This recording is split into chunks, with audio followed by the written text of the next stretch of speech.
Assalamu alaikum wa rahmatullahi wa barakatuh. Ya Allah, Ya Allah, Ya Allah. O Creator, Sustainer, and Nourisher, O One Unique One, who has created all and everything, who has created us and everything that we see. You've created a flower garden of humanity, all different races, nationalities, cultures, colors, languages, many different castes and hues. All are equal in your flower garden, Allah. All have been given a soul by you, Allah. All are your children. All are your creation. We must all realize the unity of all mankind. We must all realize that there is no distinction in color, there is no distinction in race. There is just two types of people, male and female. Those are the races of this world, and the world is in unity, and the world needs to see this unity. Allah, bring about an understanding of this unity among mankind. Open up the hearts of all people so that they see the true brotherhood that exists within mankind. Bring about a revelation in the hearts of man that that which separates us from any of them separates us from you. If people only understood that separation from other men separates them from God, they would give up their grievances against others and they would become inclusive. We need to become inclusive, Allah. We need to become inclusive and allow everyone into our circle. All have the right to be before you, and since you have given them that right, we have to give them that right. We cannot be exclusive in our love and in our kindness and in our mercy and our compassion. It must extend to all men. Allah, allow us to see this and to understand that. Ameen. Ameen. Ya Rabbil Alamin.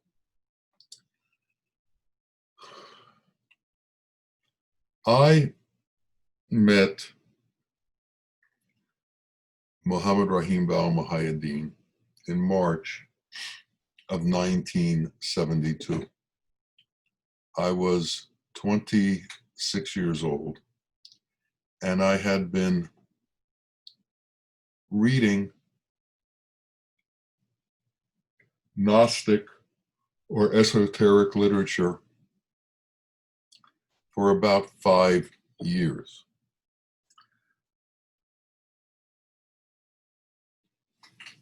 I came across someone who said that when you are ready for a teacher, the teacher will find you. And I was found, along with my wife, in 1972 on Easter Sunday. And from the first time I met him, I began having experiences that would influence me for the rest of my life and became touchstones for the way I approached situations. They became touchstones for the way I looked at life and the way I thought life should be looked at. The first time I was with him, I had a question for him. And it was a question that came out of inexperience and ignorance. But the question was, and I had just begun practicing law, was how does someone who is on this path, how would he be capable of practicing law while on this path? And the answer was really quite simple. No matter what you do, you have to incorporate Allah's gracious qualities. No matter what profession you're involved in, you have to incorporate God's gracious qualities. So no matter what the stereotypes are, no matter what society says about things, in reality, God's gracious qualities overcome all of that. And if you can incorporate God's gracious qualities into what you are doing, then you will do it correctly. So if you're a doctor, you can be a doctor without bedside manner who causes great pain to patients, or you can be a doctor who incorporates mercy and compassion and makes people feel better just by being in their presence. If you're a real estate broker, you can have compassion on the people who are looking for a home. Whatever it is that you do, if you're a social worker, you have God's gracious qualities in your interaction with your patients. When you're a carpenter, you have compassion because you understand what you're building for someone else, and you do good work because this will be someone else's home. Whatever you do, if you incorporate Allah's gracious qualities, it will change your life, and it will change every situation that you're involved in. So from that day forward, I began to visit Bawa regularly. But he left shortly thereafter to go back to Sri Lanka. And in my law firm, I was put to work with somebody who was less than kind. Let's just put it like that. The Allah's gracious qualities didn't seem to cross his desk. And I really didn't like being with him. And I found it difficult to work with him because of his nature and his qualities. So I wrote Bawa a letter and told him about the situation. And he wrote me back within a few days. And he said, whenever there's more than one person, there's the possibility for politics. And politics can lead to difficulty and harshness.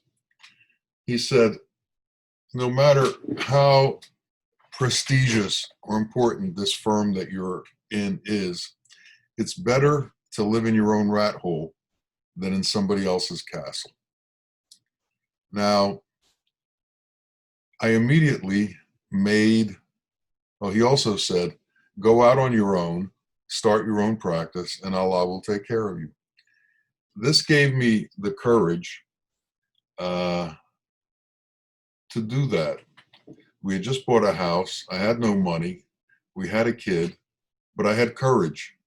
And I had the blessing of the Ketub, and I went out on my own. And I was about 28 then, maybe a little older, a little younger.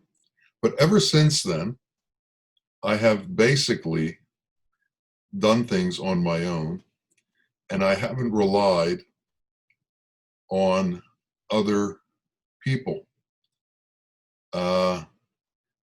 We say every morning, every day when we do the prayers, Allah, we rely on you alone. We look to you alone. You are the one that is our salvation. You are the one who will guide us and take us on the straight path. Well, we have to incorporate that into the reality of our being. We should, as little as possible, rely on others for our well-being. We should have the courage to move forward on our own. Now, of course, we have social programs, and not everybody, when we have a multitude of people like we have in the United States, with over 300 million people, there's only so much room for people to make it. And a lot of people need help. Well, inshallah, God will give them help and the government will give them help. But they have to do also what they can to move themselves forward. Everyone should learn a lesson in self-reliance and moving themselves forward. Everyone should try and do the best they can to better themselves in any way they can. Bao was very big on everyone becoming educated, getting as many degrees as they possibly could so that their way in the world would be easier. All of us are aware of the fact that one of the ways to escape poverty and difficult situations is through education. Education will give you an ability to do things in the world that can supply your needs in this world that without education is very difficult.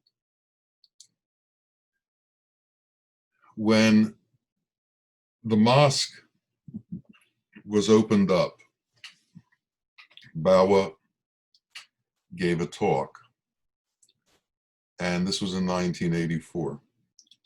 And the crux of this talk was that at one time, the Prophet said that the Mahdi would come, but nobody within the group understood exactly when that time was and when that date was. As you know, there are many people in all religions who are waiting for the Mahdi or the Messiah to come and save the world and save humanity. Bawa went on to say that how many people have died waiting for the Mahdi to come to save them? How many people have passed away in anticipation of the Mahdi coming? The point being that you shouldn't be waiting for the Mahdi. You shouldn't be waiting for the Messiah. You have to become your own Messiah. You have to be the one who saves you. And you have to do what needs to be done in order to save you. You can't rely on sources other than Allah for your salvation and for your Savior. So you should, as much as you can, under the circumstances that you are in, and everybody's circumstances are different, you should become as independent as you possibly can and do as much for yourself as you possibly can. In 1976, approximately, Bawa was slated for his interview with the United States Immigration Services to get his green card. And a green card is a permanent residence visa. For the last 5 or 6 years before that, he had been traveling back and forth between the United States and Sri Lanka annually. And every time, visa applications had to be made in order to get him into the country. By getting a green card, there was no longer a need for these visa applications, and there was no longer a need to get new visas. This one card could bring him into the country without any difficulty. So we decided to apply, the fellowship decided to apply for a green card for Bawa as a religious leader. And the night before the hearing, I got a phone call at home. I was still living I wasn't living in Philadelphia yet. I was living about 70 miles from Philadelphia. And I got a phone call that said, tomorrow at 11 o'clock, Bawa is going to the immigration service. Be here. He wants you to go with him.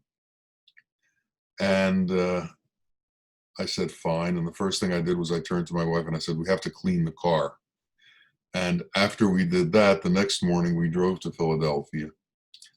And Bawa and two translators, and for those of you who were there and remember, Dr. Marker and Dr. Ajwad went with us. And we drove to the immigration service. And I brought a bunch of Bawa's books to sort of show that he had the bona fides to be a religious leader because of all of the books that he's written. And they explained how and why, what his teachings were. So we walked in, and there was a desk there, and the man from the immigration service began to ask Bawa questions. And all the questions had yes and no answers. And Bawa would answer in Tamil, his language, and Dr. Ajwad, who was translating, would say yes or no in English. And the last question was, are you now or have you ever been a member of the Communist Party? And Bawa gave about a 15-minute answer. And Dr. Ajwad, in response, said no. After that happened, the man from the immigration service said, okay, that's fine.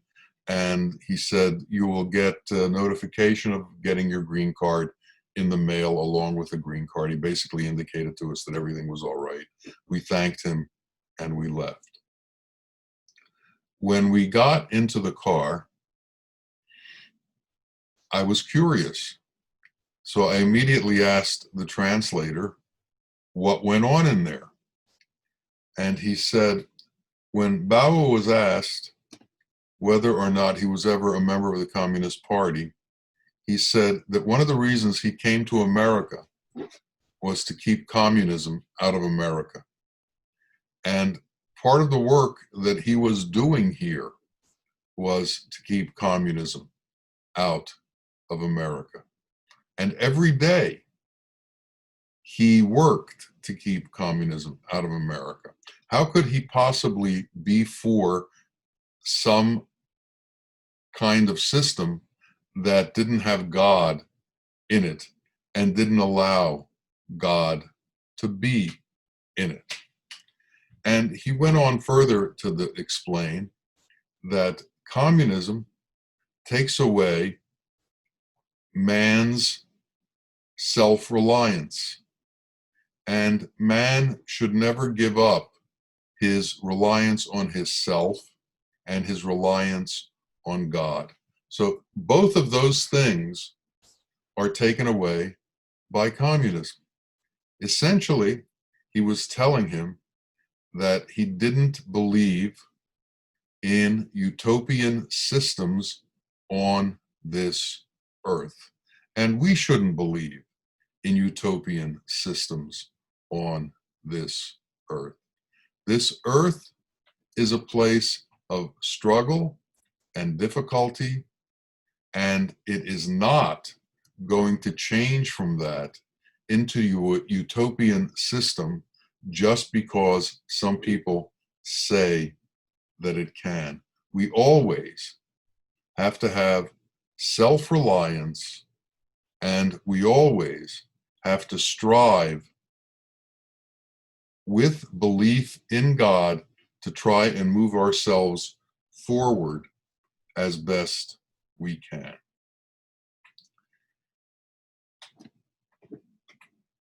These three stories all had a major influence on me.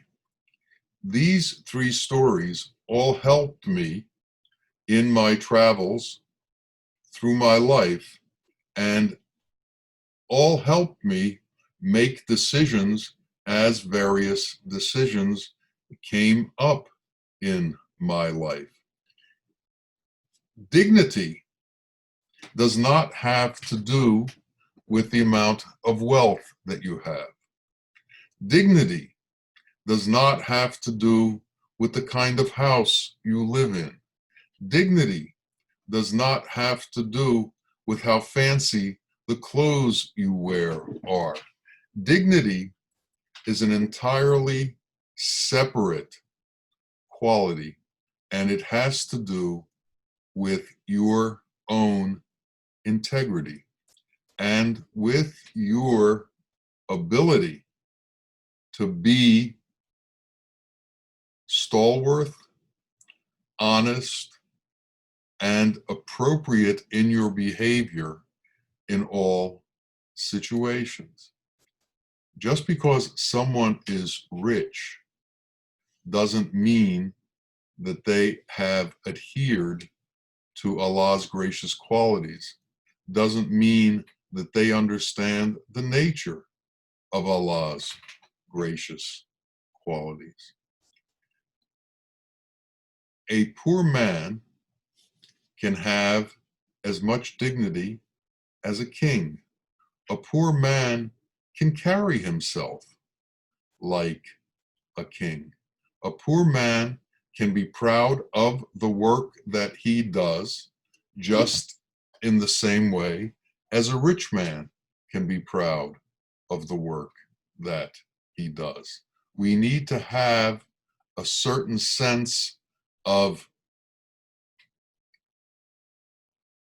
connectivity with our work and understand how important the work that we do is and give it a certain amount of respect, no matter what that work is. So we have to develop respect for ourselves. In developing respect for ourselves, we can then respect others. If we can't develop respect for ourselves, we will never be able to gain respect from others. In respecting ourselves, we create an entity that is in accordance with the resonance of creation. Creation is at the highest level of respect. Allah created us as the highest nature of His creation. And we need to understand what it is that Allah has turned over to us. We need to understand the sanctity of what it is to be a human being. We need to understand the great gift that was given to us to allow us to be human beings. And we have to act appropriately as a representative of what we've been given. So, in order to truly be who we are, we have to be a representative of Allah's intention for us. And Allah's intention for us was to be the penultimate among His creation. When He created us, He created all of everything within us and gave us the ability to rise into the levels of wisdom and divine wisdom. To do this, we have to purify ourselves and we have to dignify ourselves. We cannot allow ourselves to become trite and petty and small. We are meant to be much bigger than that. We are meant to be Allah's representative on earth. And think about the responsibility that comes with being Allah's representative on earth. This is who each of us are, whether we claim that heritage or not, whether we claim that birthright or not, that's who we are. So either we abandon our birthright or we pick up our birthright and move forward with it. And in moving forward with it, we take on the responsibility of knowing what God's qualities are and integrating our being into those qualities. And when that occurs, then we become truly what Allah intended us to be. The Sheikh would say to us constantly, repetitively, become like me. Become like me.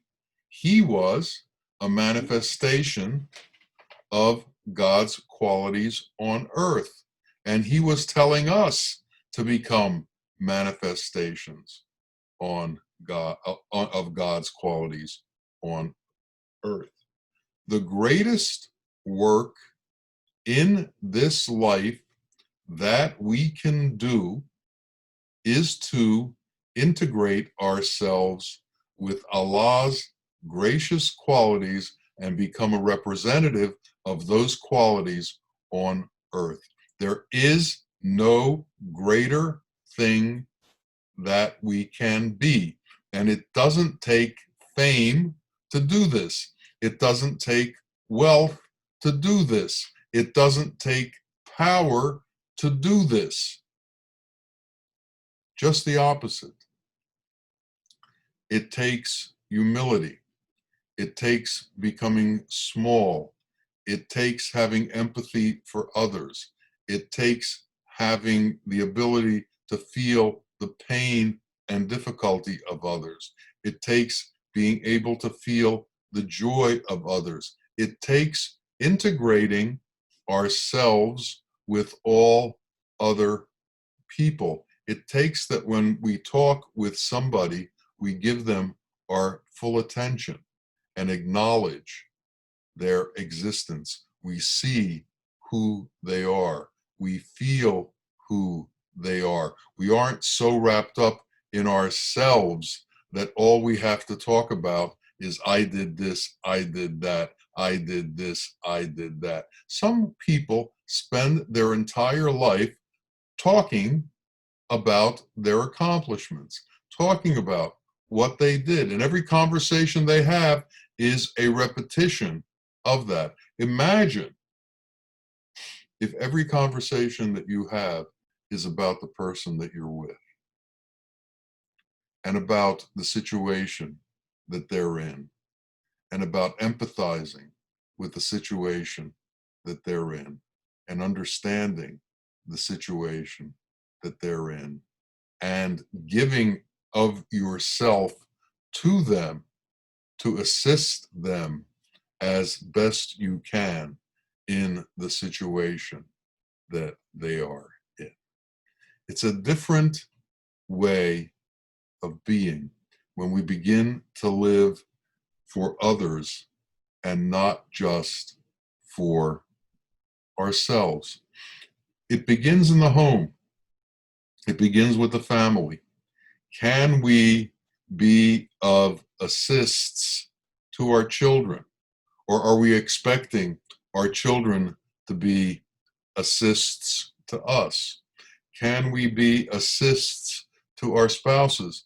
Or do we expect our spouses to be assists to us? Can we be of assists to our other family members? Or do we expect them to be assists to us? The more that we are capable of giving, the more that we are capable of hearing other people, the more that we listen as opposed to talk, the more we become close to Allah's qualities and the way that Allah acts. And we need to understand the qualities that it takes to walk that path and to go into that direction. When we talk about unconditional love, we're not talking about love just for our family. We're not talking about love just for our race. We're not talking about love just for our nationality. We're not talking about exclusionary love. We're talking about love that is unbridled and available to all who come within our presence, available to all that we interact with, available to all who we see, touch, feel, and hear, available to all mankind. Bawa's teachings were not exclusive. They were inclusive. They included the entire world. He did not try to eliminate any group or exclude any group. In our lives, we should not exclude any group.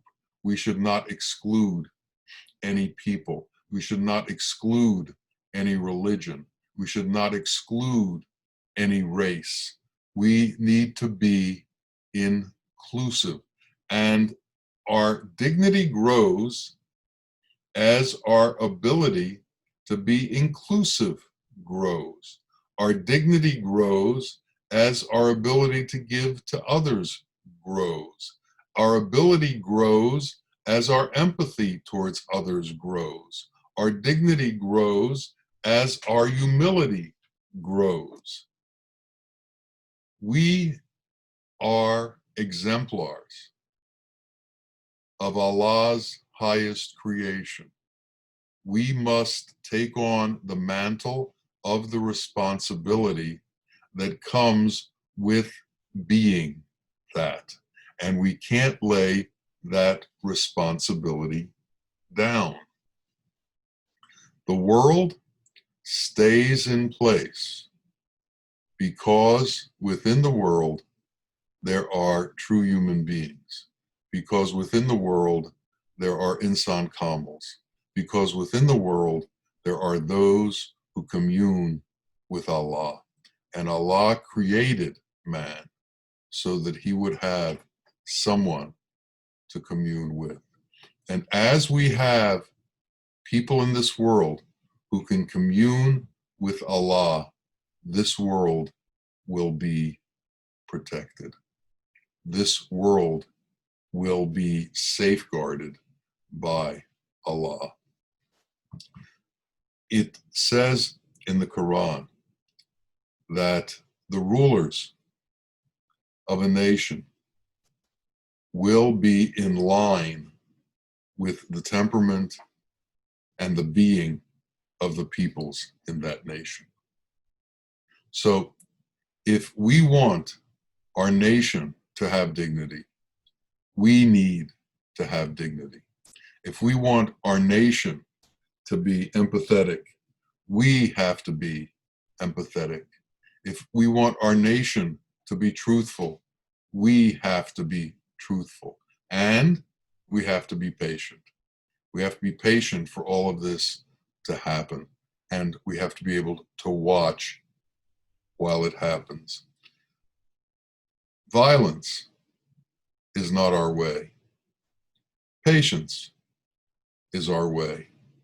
Patience and a steadfast certitude in faith that that which is correct will occur and will take place, and a strength to follow through in these convictions in each and every situation and in each and every moment. We can't stop.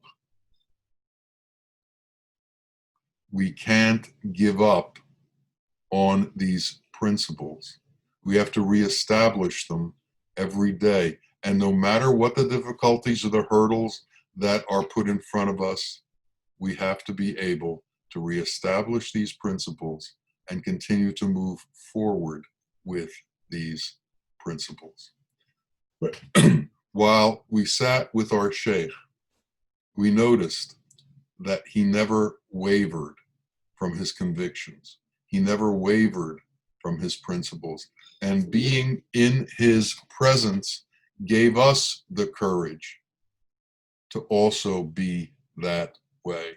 So we have to ask Allah on a steady basis to allow us to understand what it is to be unwavering in principles, what it is to have a strong moral basis, what it means to be followers of the Shariat in a way that we only do acts that are appropriate and we stay away from all of that which is not appropriate. We have experiences in our lives that teach us that this is the truth and this is the way. We have to hold on to those experiences. Those little tales I told you today were important to me in that they reiterated all of the things that I'm talking about now. They reiterated to me the fact that we need to be strong and reliant, and we have to do as much as we can for ourselves with Allah's help. And that part always needs to be at the forefront of what we are understanding and what we are thinking, with Allah's help.